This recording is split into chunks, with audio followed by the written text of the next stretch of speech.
Jai Shri Krishna. This is video for Gita Olympiad 2025. My name is Rupa. अध्याय 1 अर्जुन विषाद योग। ओम श्री परमात्मने नमः। श्रीमद्भगवद्गीता अथ प्रथमोऽध्यायः। धृतराष्ट्र उवाच धर्मक्षेत्रे कुरुक्षेत्रे समवेतायुयुत्सवः मामकाः पाण्डवाश्चैव किम कुर्वत सञ्जय। सञ्जय उवाच दृष्ट्वा तु पाण्डवानीकं व्यूढं दुर्योधनस्तदा आचार्यमुपसङ्गम्य राजा वचनमब्रवीत् पश्यैतां पाण्डुपुत्राणामाचार्यमहतीं च मूं व्यूढान् द्रुपदपुत्रेण तव शिष्येण धीमता प्रशूरा महेश्वासा भीमार्जुनसमायुधि युयुधानो विराटश्च द्रुपदश्च महारथः दृष्टकेतुश्चेकितानः काशीराजश्च वीर्यवान् पुरुजित् कुन्तिभोजश्च शैब्यश्च नरपुङ्गवः युधामन्युश्च विक्रान्त उत्तमौजाश्च वीर्यवान् सौभद्रो द्रौपदेयाश्च सर्व एव महारथाः अस्माकं तु विशिष्टा ये तान् निबोध द्विजोत्तम नायका मम सैन्यस्य सञ्ज्यार्थं तान् ब्रवीमि ते भवान् भीष्मश्च कर्णश्च कृपश्च समितिञ्जयः अश्वत्थामा विकर्णश्च सौमदत्तिस्तथैव च अन्ये च बहवः शूरा मदर्थे त्यक्तजीविताः नानाशस्त्रप्रहरणाः सर्वे युद्धविशारदाः अपर्याप्तं तदस्माकं बलं भीष्माभिरक्षितम् पर्याप्तं त्विदमेतेषां बलं भीमाभिरक्षितम् अयनेषु च सर्वेषु यथा भागमवस्थिताः भीष्ममेवाभिरक्षन्तु भवन्तः सर्व एव हि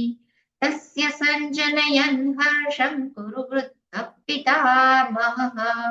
सिंहनादं विनद्योचैश् शङ्खं दद्मो प्रतापवान् ततः शङ्खाश्च भैर्यश्च पणवानकगोमुखाः सहसैवाभ्यहन्यन्त शशब्दस्तु मुलोऽभवत् ततः श्वेतैर्हयैर्युक्ते महति स्यन्दने स्थितौ माधवः पाण्डवश्चैव दिव्यो शङ्खौ प्रदद्मतुः पाञ्चजन्यं ऋषिकेशो देवदत्तं धनञ्जयः पौण्ड्रं दद्मौ महाशङ्खं भीमकर्मावृकोदरः अनन्तविजयं राजा कुन्तीपुत्रो युधिष्ठिरः नकुलः देवश्च सुघोषमणिपुष्पकौ काश्यश्च परमेश्वासश्रीखण्डी च महारथः दृष्टद्युम्नो विराटश्च सात्यकिश्चापराजितः द्रुपदो द्रौपदेयाश्च सर्वशः पृथिवीपते सौभद्रश्च महाबाहुश्च शङ्खान् दद्मुः पृथक् पृथक् सघोषोधार्तराष्ट्राणां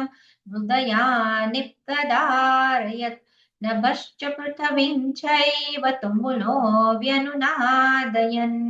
अथ व्यवस्थितान् दृष्ट्वा धार्तराष्ट्रान् कपिध्वजः प्रवृत्ते शस्त्रसम्पाते धनुरुद्यम्य पाण्डवः ऋषिकेशं तदा वाक्यमिदमाह महीपते। अर्जुन उवाच सेनयोरुभयोर्मध्ये रथं स्थापयमेच्युत यावदेता निरीक्षेऽहं योद्धुकामानवस्थितान् कैर्मया सह योद्धव्यम् अस्मिन् रणसमुद्यमे योत्स्यमानानवेक्षेऽहं य एतेऽत्र समागताः धातराष्ट्रस्य दुर्बुद्धेर् युद्धे प्रियचिकीर्षवः। सञ्जय उवाच एवमुक्तो ऋषिकेशो गुडाकेशेन भारत सेनयोरुभयोर्मध्ये स्थापयित्वा रथोत्तमम् भीष्मद्रोण प्रमुखतः सर्वेषां च महीक्षितान् उवाच पार्थ पश्यैतान् समवेतान् कुरुनिति तत्रापश्यत् स्थितान् पार्थ पितॄनथ पितामहान् आचार्यान् मातुलान् भ्रातॄन् पुत्रान् पौत्रान् सखींस्तथा श्वशुरान् सुहृदश्चैव सेनयोरुभयोरपि तान् समीक्ष्य स कौन्तेयः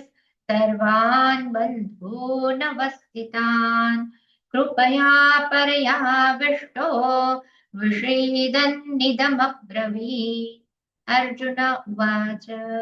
दृष्ट्वेमं स्वजनं कृष्ण युयुत्सुं समुपस्थितम् सीदन्ति मम गात्राणि मुखं च परिशुष्यति वेपथुश्च शरीरे मे रोमहर्षश्च जायते गाण्डीवं स्रंसते हस्तात् वक्षैव परिदह्यते न च शक्नोम्यवस्थातुं भ्रमतीव च मे मनः निमित्तानि च पश्यामि विपरीतानि केशव न च श्रेयोनुपश्यामि हत्वा स्वजनमाहवे न काङ्क्षे विजयं कृष्ण न च राज्यं सुखानि च किन्नो राज्येन गोविन्द किं भोगैर्जीवितेन वा येषामर्थे काङ्क्षितन्नो राज्यं भोगा सुखानि च तैमेव स्थिता युद्धे प्राणां त्यक्त्वा धनानि च आचार्याः पितरः पुत्राः तथैव च पितामहाः मातुलाः श्वशुराः पौत्राः श्यालाः सम्बन्धिनस्तथा एतान् न हन्तुमिच्छामि घ्नतोऽपि मधुसूदन अपि त्रैलोक्यराज्यस्य हेतोः किन्नु मही कृते निहत्य धार्तराष्ट्रान् का प्रीतिः स्यात् जनार्दन पापमेवाश्रयेदस्मान् अद्वैतानाततायिनः तस्मान्नार्हा वयं हन्तुं धार्तराष्ट्रान् स्वबान्धवान् स्वजनं हि कथं हत्वा सुखिनः स्याम माधव यद्यप्येतेन पश्यन्ति लोभोपहत चेतसः कुलक्षयकृतं दोषं मित्रद्रोहे च पातकम् कथन्नच्छेयमस्माभिः पापादस्मान्निवर्तितुम् कुलक्षयकृतं दोषं प्रपश्यद्भिर्जनार्दन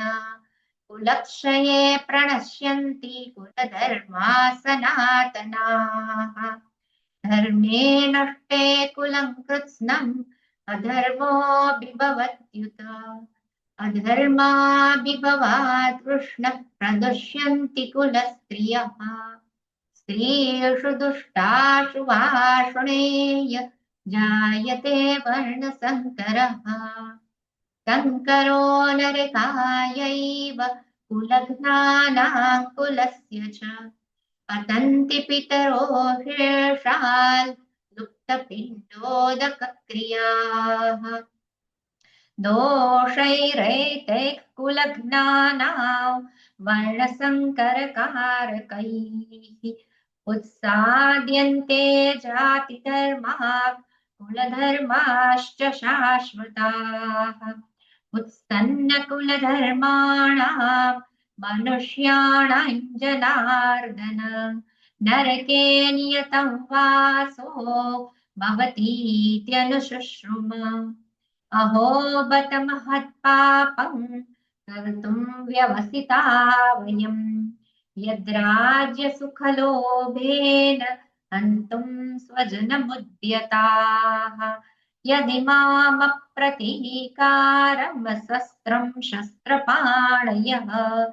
धार्तराष्ट्रारणे हन्युस्तन्मे क्षेमतरं भवेत् सञ्जय उवाच एवमुक्त्वार्जुनः सङ्ख्ये रथोपस्थ उपाविशत् विसृज्य शशरं चापं